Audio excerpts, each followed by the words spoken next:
생명 안에서 왕노릇하라 라는 제목으로 하나님의 말씀 나누겠습니다.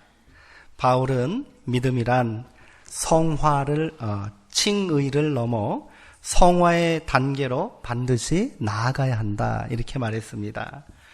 칭의의 사건은 예수 그리스도의 십자가 대속의 죽음과 부활의 공로를 통한 하나님의 전적인 은혜이므로 절대로 파괴되거나 번복될 수 없는 확증적 사실입니다. 그렇다고 이게 다 끝난 게 아니라는 거예요. 하나님의 은혜로 의롭다 하심을 받은 사람은 계속해서 믿음으로 의롭게 되는 성화의 삶을 살아야 한다는 거지요. 바울은 이 성화의 과정을 첫째, 예수 그리스도 안에서 하나님과 화평을 이루며 사는 것이다 이렇게 말했고요. 둘째는 하나님의 지속적인 사랑 안에서 사는 것이다 이렇게 말했어요. 이제 바울은 세 번째 성화에 이르는 과정에 대하여 이야기하기 시작합니다. 로마서 5장 12절에서 7장 마지막에 이르는 아주 긴 내용입니다. 그가 말한 세 번째 성화의 과정은 은혜를 거스르는 일체의 속박과 굴레에서 해방된 삶을 사는 것입니다. 한번 따라해 볼까요? 성화의 세 번째 과정은 좀 크게 해주세요. 다시요. 성화의 세 번째 과정은 은혜를 거스르는 일체의 속박과 굴레에서 해방된 삶을 사는 것이다.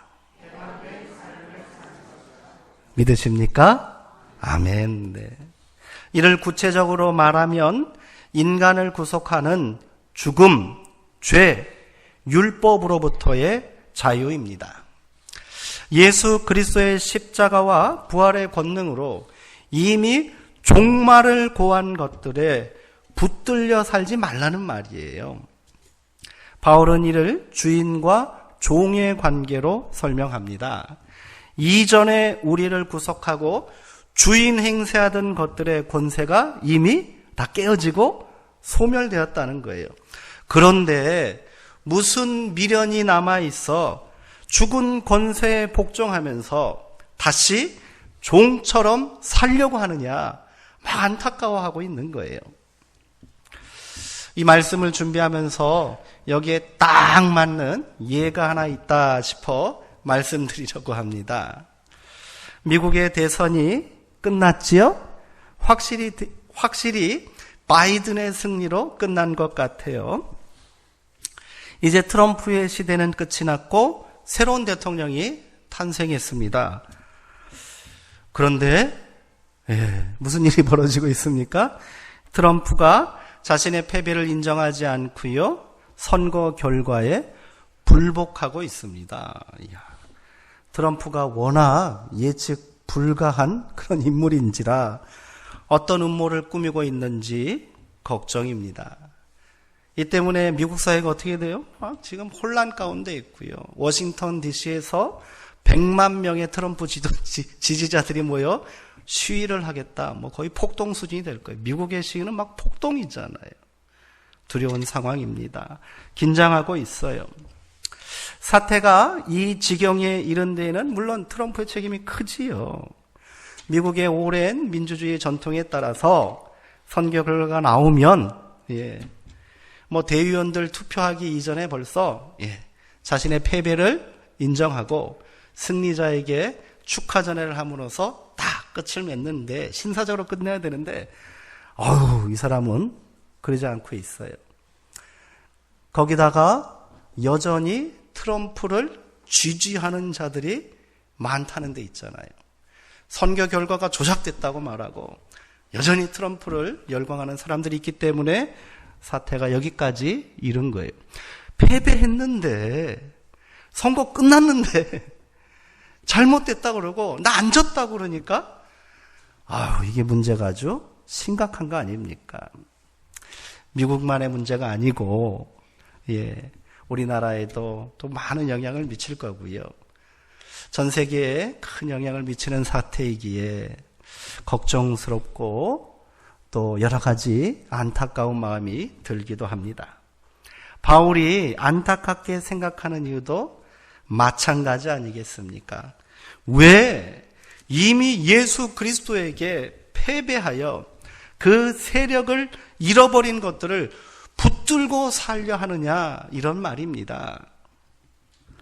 이는 인간의 의지적인 결단이기 이전에 존재에 대한 새로운 인식이며 각성의 문제입니다. 내가 어떤 존재인지, 어떤 존재로 변화되었는지를 깨달아야 한다는 거예요. 이를 위해 이전에 인간을 종처럼 속박하고 주인 행세하던 것들이 완전히 패배했다는 사실을 우리가 확실히 알아야 할 필요가 있겠지요. 바울은 그 사실을 하나씩 자세히 증거하기 시작합니다. 그렇게 바울은 먼저 죽음으로부터의 해방에 대하여 논하기 시작합니다. 이를 소위 말하는 아담, 그리스도 유형론이라는 논리적 근거를 제시하고 있어요. 아담과 그리스도, 이 두 인류의 대표를 딱 비교하면서 이 문제에 대하여 설명하고 있다는 말입니다. 그는 로마서 5장 12절에서 이렇게 말했습니다.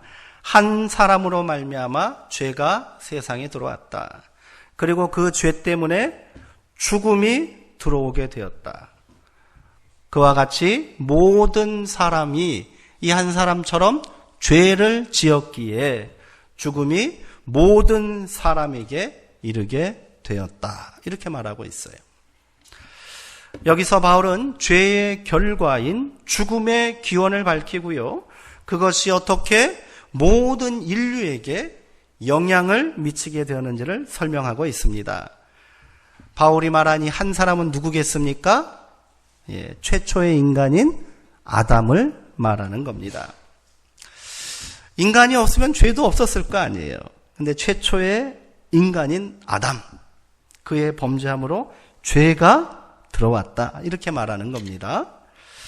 아담의 불순종으로 죄가 시작된 겁니다. 그의 불순종은 뱀의 유혹에 넘어가 하나님께서 절대로 먹지 마라, 먹으면 죽는다, 이렇게 명령하신 선악과를 먹은 것입니다. 이는 단순한 호기심이나 허기를 채우려는 욕구가 아니잖아요.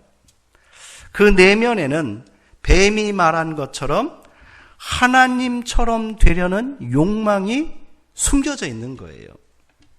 피조물은 절대로 하나님처럼 될 수도 없고요, 되어서는 안 됩니다. 이것을 탐하는 순간 인간의 비극이 시작되는 겁니다. 하나님과의 관계는 깨어지고 맙니다. 이게 성경이 말하는 죽음이라는 거예요. 단순히 수명을 다하고 호흡을 멈춘 상태가 죽음이 아닙니다. 이것은 우리도 마찬가지인 것 같습니다. 사람들이 죽음에 대하여 두려워한 이유가 뭐겠습니까? 그것은 죽음의 순간 모든 관계가 단절된다는 것을 우리가 원초적으로 알고 있기 때문 아니에요?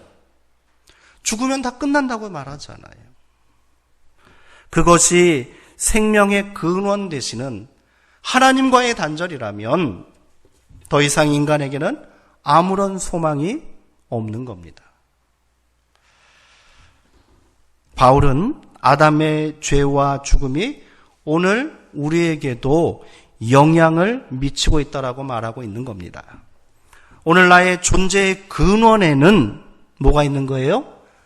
아담이 있다는 거지요. 그 누구도 나는 아담과 다르다라고 말할 수 없습니다. 이를 논리적으로 설명하기는 쉽지 않습니다. 신학자들은 원죄설, 그렇죠? 원죄론, 그리고 죄의 유전, 이런 말들을 쓰는데 그것 갖고도 제대로 이해하기는 힘듭니다. 저는 이렇게 한번 설명해 보려고 합니다. 아담은 인류의 기원이며 대표입니다. 출발입니다. 인간은요, 출생과 함께 많은 것들이 운명적으로 결정됩니다. 그렇잖아요. 인간은 태어나면서 뭐가 결정돼요? 성별이 결정되고요. 인종이 결정되고 나라가 결정되겠지요. 그리고 그 제도와 또 여러 가지 문화적인 사회적 요인들이 결정되는 겁니다. 환경이 결정돼요. 누구도 이 출생을 선택할 수 있는 사람은 없습니다. 성도님들 중에 나는 대한민국에 태어나야지 하고 선택해서 태어나신 분 혹시 계십니까? 예. 나는 남자로 태어날 거야. 그런 사람도 없어요. 이것은 운명적이라는 겁니다. 우리가 선택할 수 있는 문제가 아니라는 거예요. 이처럼 우리의 출생을 거스르고 올라가면 그 근원에는 아담이 있다는 거지요.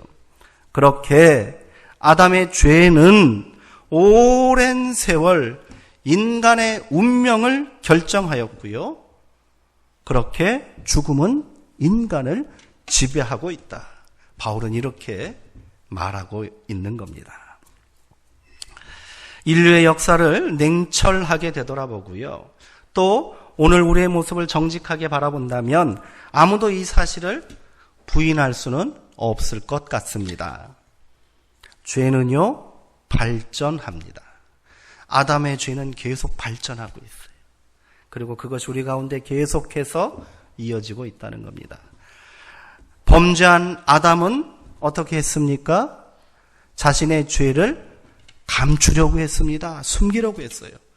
은폐하려 했습니다. 또 다른 죄를 난 거예요.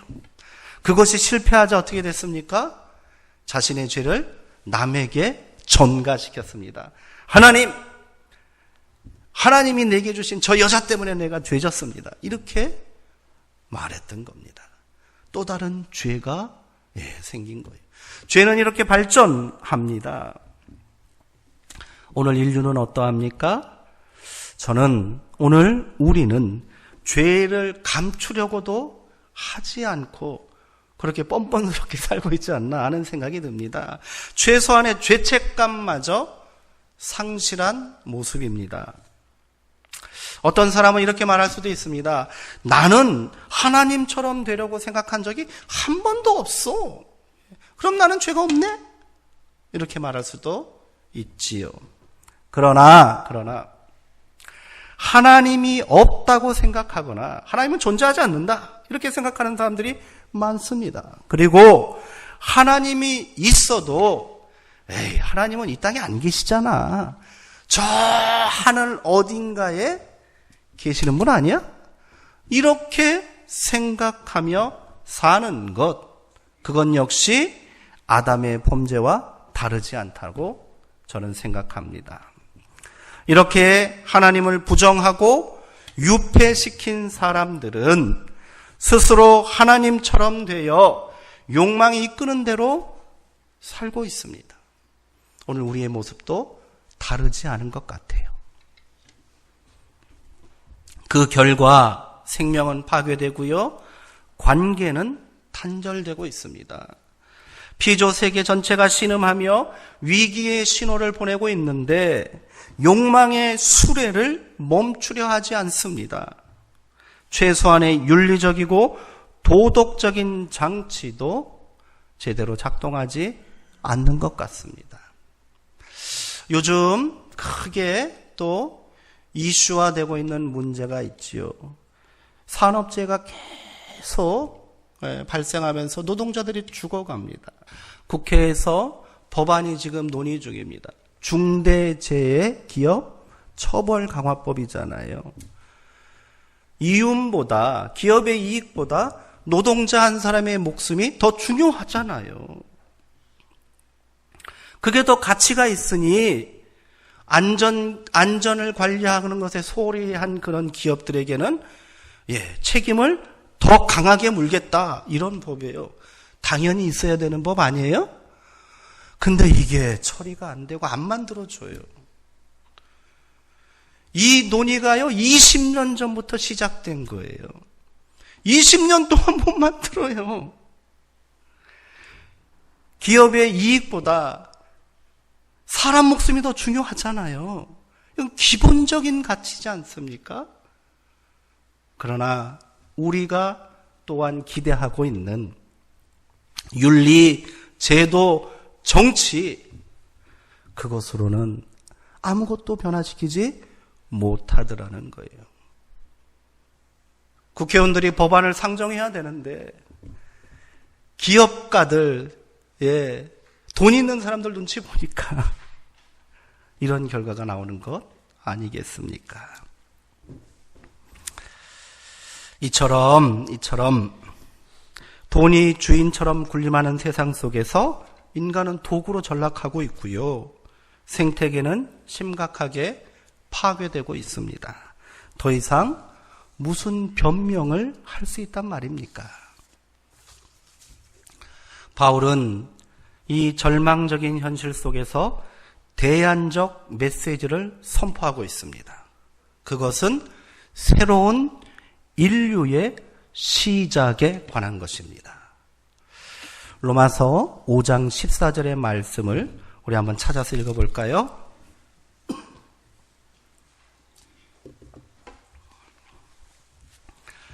로마서 5장 14절입니다.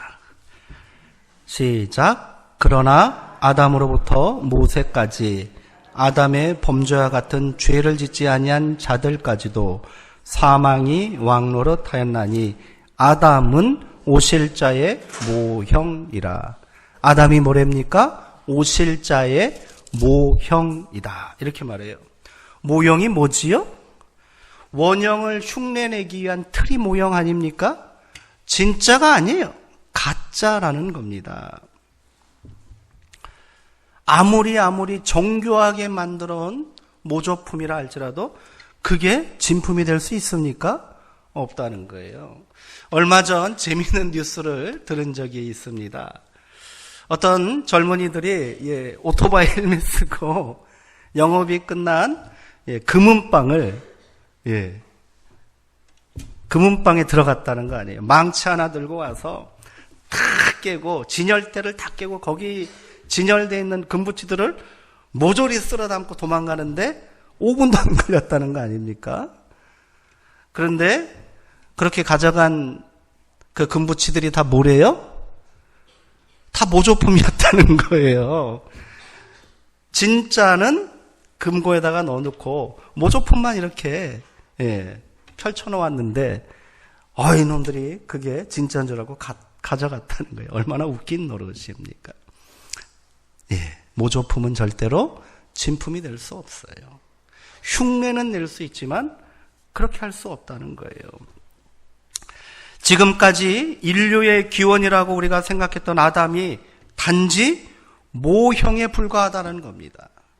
그렇다면 인류의 근원이 되는 원형이 있다는 말이 되지 않습니까? 바울은 그 원형이 뭐라고 합니까? 오실 자이다 이렇게 말하고 있어요. 그러면 그 원형이 되시는 오실 자가 바로 누구겠습니까? 예수 그리스도인 겁니다. 인간의 새로운 가능성과 생명의 재시작은 여기서부터 시작된다는 겁니다. 흙으로 빚은 아담이 아니라 창세 이전부터 영원한 생명이 되신 예수 그리스도로부터 비롯된다. 새로운 소망을, 새로운 희망을 말하는 겁니다. 바울은 골로새서 말씀을 통해서 이렇게 말했습니다. 그는 보이지 아니하는 하나님의 형상이시요 모든 피조물보다 먼저 나신 이시니 만물이 그에게서 창조되었다. 요한복음에도 비슷한 말이 있잖아요. 똑같은 말입니다. 태초에 말씀이 있었다. 이 말씀이 하나님과 함께 계셨으니 이 말씀은 곧 하나님이시라. 요한이 말한 말씀이 뭡니까? 로고스, 예수 그리스도이십니다. 어쩌면 하나님께서는 모든 인류를 모형에 불과한 아담으로 살게 하심으로 그 한계와 비참함을 깊이 각인시켜 주셨는지도 모르겠습니다. 저는 이 말씀을 묵상하면서 그런 생각을 해봤어요. 하나님께서는 인간에게 모형인 아담으로 살게 함으로 그 한계를 느끼게 하신다는 거예요. 그것으로는 아무런 가능성이 없다는 것을, 그것에 매여 사는 것이 얼마나 비참한 삶이라는 것을 깨닫게 하신 것 아닌가 하는 생각이 듭니다. 그래야 우리가 예수 그리스도를 갈망하고 원형을 회복하며 사는 것이 얼마나 큰 은혜이며 영광인지를 깨달을 수 있지 않겠습니까?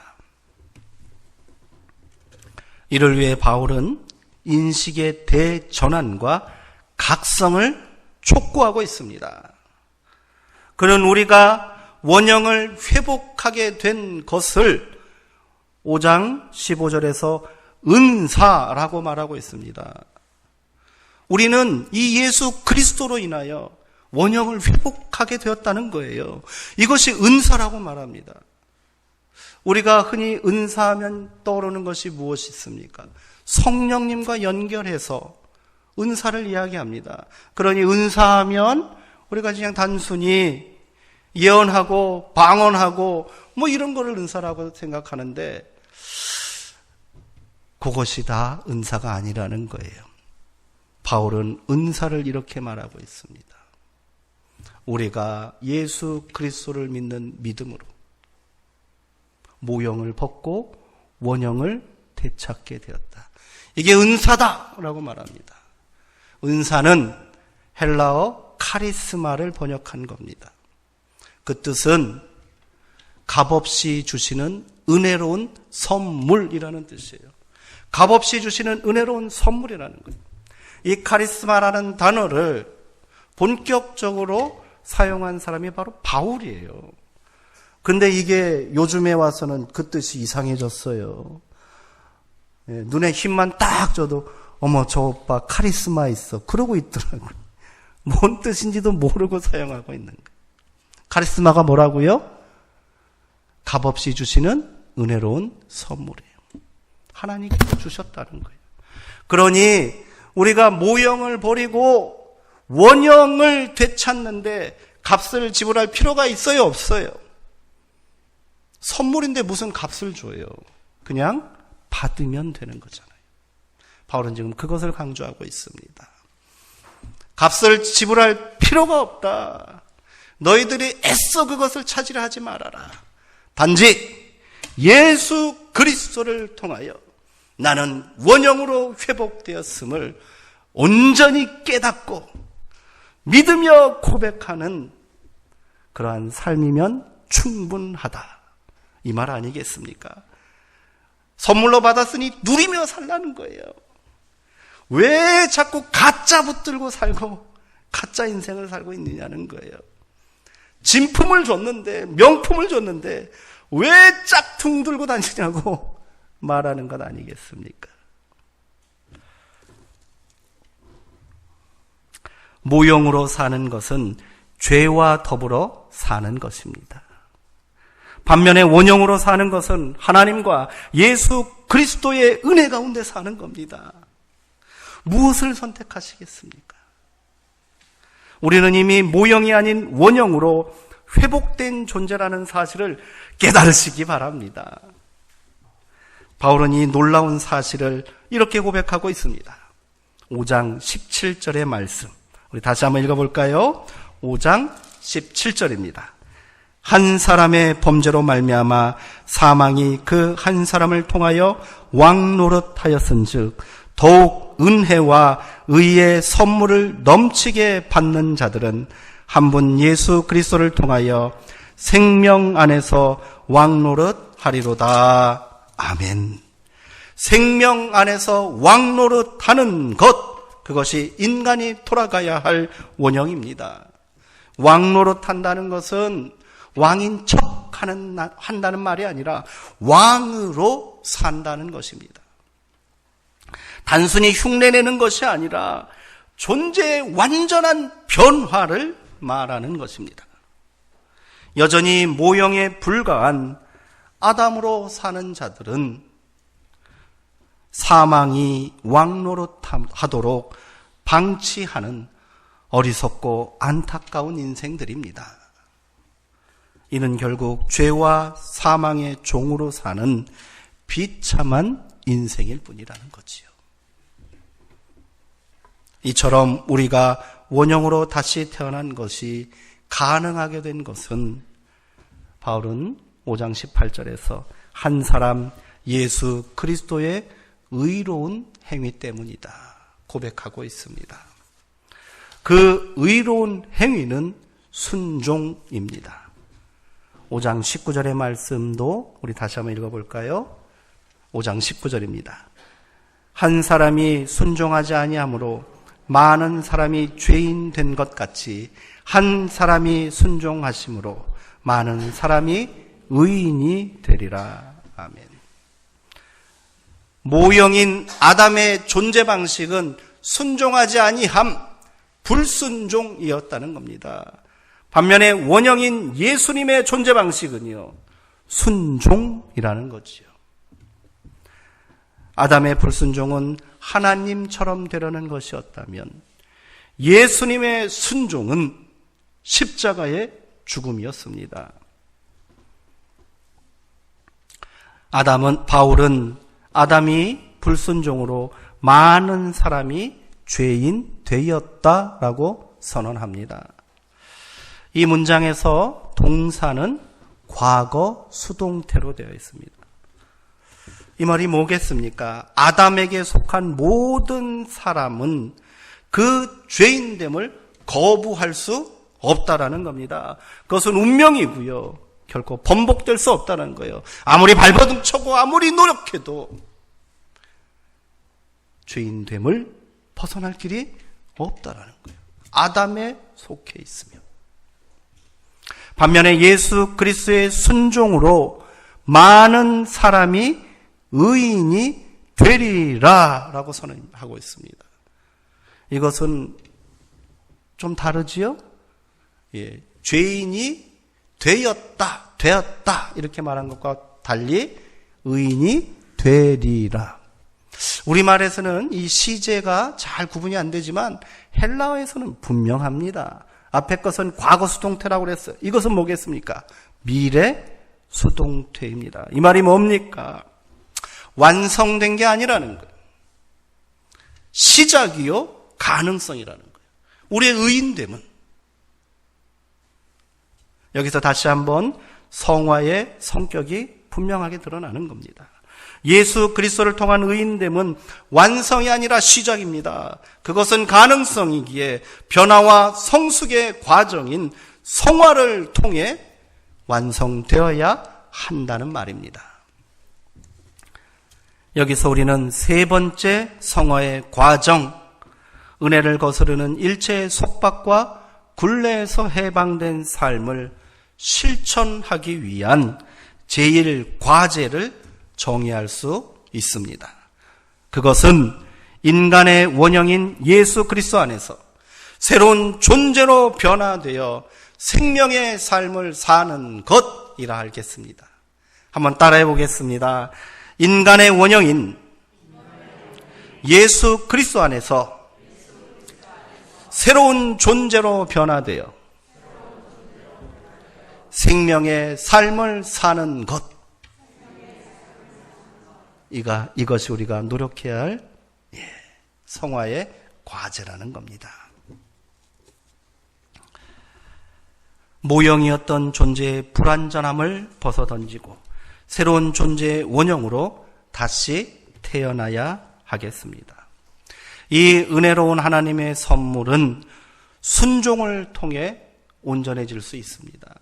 예수 그리스도가 순종을 통하여서 우리를 원형으로 이끄셨다면 그렇게 은혜로 원형이 된 우리도 순종하며 살아야 한다는 겁니다. 바울이 말하는 순종은 예수님의 순종입니다. 그것은 십자가의 죽음을 말합니다. 이쯤 되면 걱정하시는 분들이 생길 것 같습니다. 목사님, 저는 예수님을 좀 믿을 수는 있어도 예수님처럼 십자가에서 죽을 수는 없습니다. 저도 못 죽습니다. 우리는 그럴 만한 용기도 없을 뿐더러 무엇보다도 그럴 자격이 없습니다. 그럴 자격이 없는 거예요. 인류의 모든 죄를 대신하여 십자가를 감당할 자격이 있는 분은 오직 예수님 한 분뿐이십니다.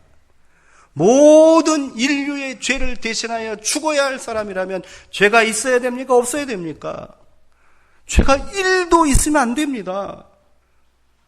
그러면 그 죄 때문에 그는 죽은 거예요. 아무런 죄가 없어야 합니다.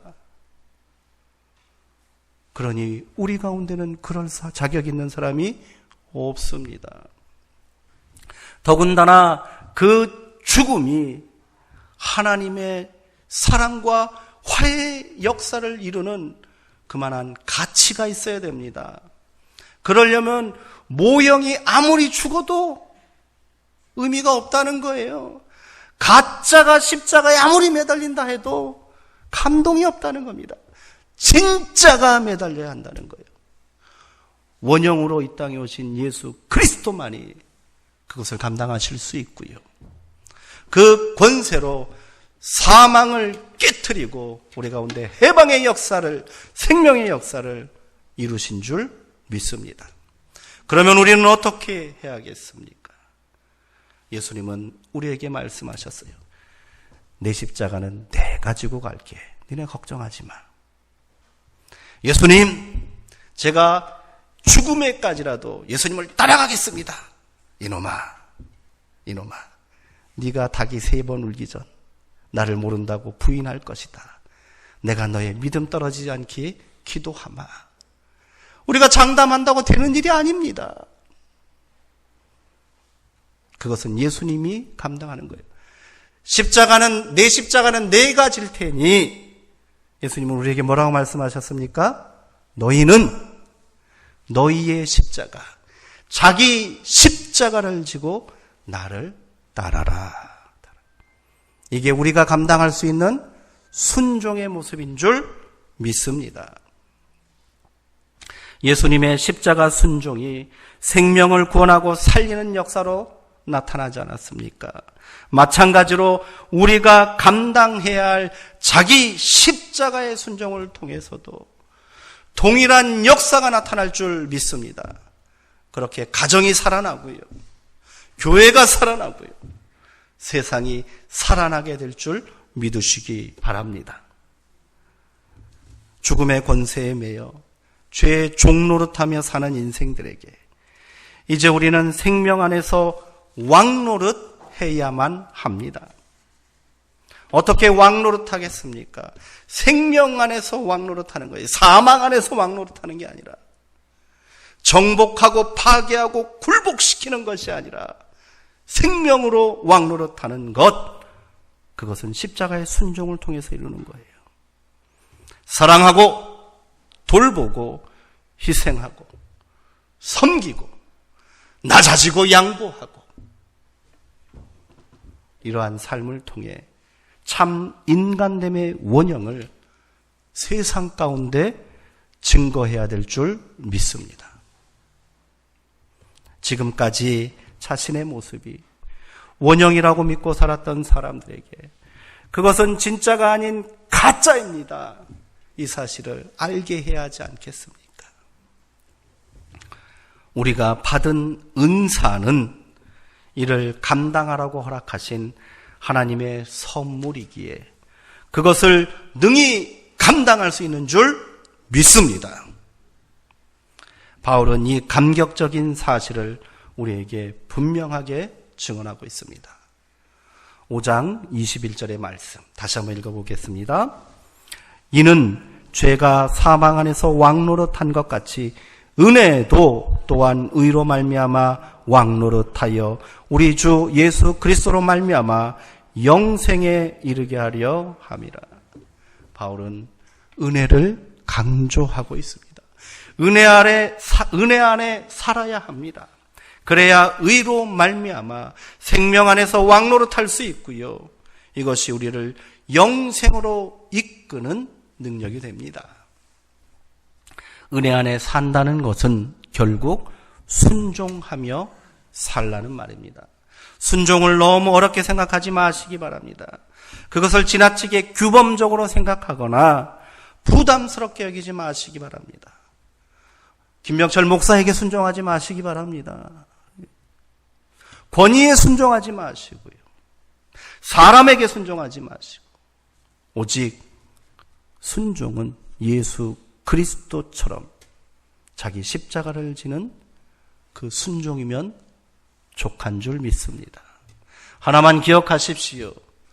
순종은 내가 감당해야 할 내 몫의 십자가를 끝까지 지고 예수를 따르는 것이 순종인 줄 믿습니다. 예수를 따르는 사람이 이웃에게 잘못하겠습니까?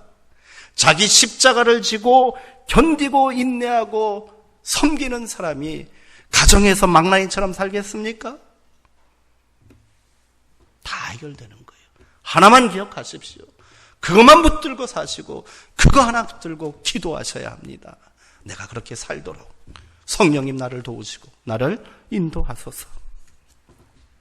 십자가는 완전한 사랑입니다.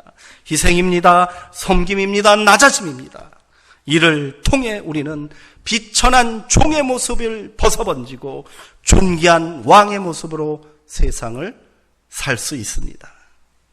그래야 우리가 나의 생명을 살리고요. 또 다른 생명을 사랑으로 돌보고 섬기고 살리는 성화의 삶을 이루게 될 줄 믿습니다. 기도하겠습니다. 하나님, 우리는 모두 아담이었습니다. 아담처럼 범죄하였고 사망에 매여 종노릇하며 살았습니다. 그러나 하나님의 은사로 우리가 이제는 생명 안에서 왕노릇하는 그리스도의 원형으로 회복된 줄 믿습니다. 이 믿음의 고백으로 예수님처럼 순종하며 살기로 결단하오니 여전히 연약하고 부족한 저희들을 도와주옵소서. 다시 우리를 종의 모습으로 돌아가게 하려는 죄의 집요한 공격을 물리치게 하시고 날마다 예수 그리스도를 닮아가는 삶을 살게 하옵소서. 더 사랑하고요, 섬기고 낮아지게 하시어 모형에 갇혀있는 인생들을 원형으로 인도하는 생명 안에서 왕된 삶을 살게 하옵소서. 예수님의 이름으로 기도합니다. 아멘.